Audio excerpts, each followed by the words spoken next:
Welcome to Don Bosco in a Year podcast.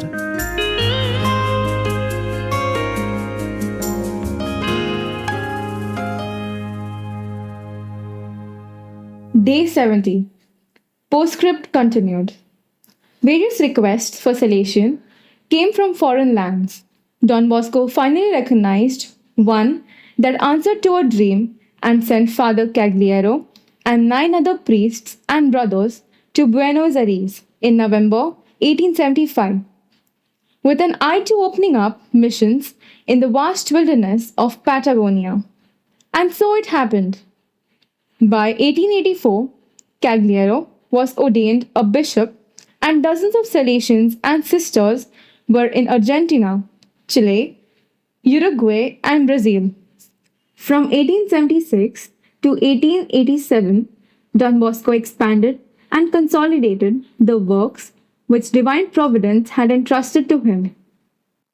Realizing that lay people were critical to the apostolate in the modern world, the saint conceived another bold idea, one so bold that when he incorporated it into his original Salesian rule, it became a major sticking point as far as the Roman Curia was concerned.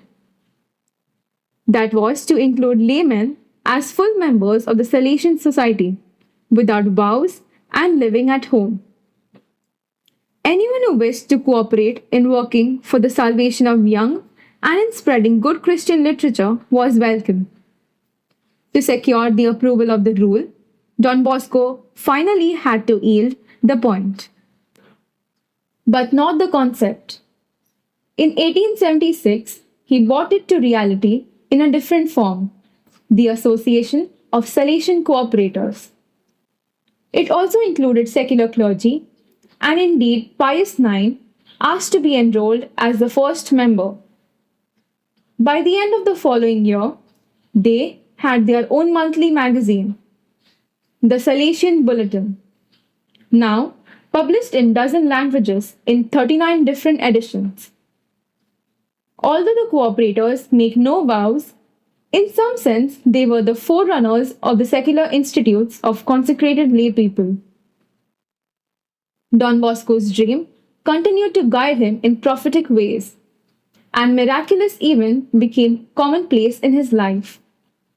His contemporaries coveted his written and spoken word, even snips of his hair and bits of his clothing.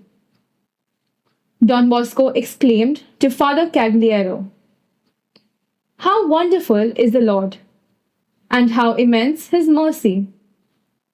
He chose a peasant boy of Becky to be his instrument in performing his wonders before such a host of people." In the early 1860s, the Salesian at the oratory began to document virtually everything he said and did, entrusting the results to Father Lemoyne, who himself made a habit of pumping the saint almost every night for stories about his youth and early days of the oratory. Lemoyne assembled all this, plus the testimony he gathered from alumni, benefactors, friends from Don Bosco's youth, and others into 45 huge volumes of raw material. After the saint's death, January 31st, 1888, Lemoyne began to edit his documents into a biography. Publications began in 1898 with the first volume of Biographical Memoirs. When Lemoyne died in 1916, he had completed 9 volumes. Fathers Amadei and Syria finished the work in 1939, except for the Index, Volume 20. Only the first 4 of these deal with the year 1850 to 1854, the period covered by Don Bosco's autobiography. The remaining 33 years of his life fill volumes 5 to 18, 7,980 pages. Ample evidence to how thoroughly the first generation collected anecdotes and letters and recorded events and conferences. The 19th volume of Biographical Memoirs covered the process of canonization, 1888 to 1934. Pope Pius XI canonized Saint John Bosco on Easter Sunday, April 1st, 1934. It has been said that it was a great April Fool's joke, how Don Bosco fooled all those who thought he was crazy. Today, the visitor to St. Peter's Basilica in Rome may see his statue in the row of saintly founders, 100 feet above the floor. It is directly above the bronze statue of Saint Peter and the medallion commemorating the pontificate of Pius IX, a fitting place for the defender of Peter's successors and friend of Pius. About that too, Don Bosco once dreamed, though without understanding at all what it meant. Whoever recorded it thought it so insignificant that there are few details and no date. But the greatest monument to Don Bosco is not that in marble.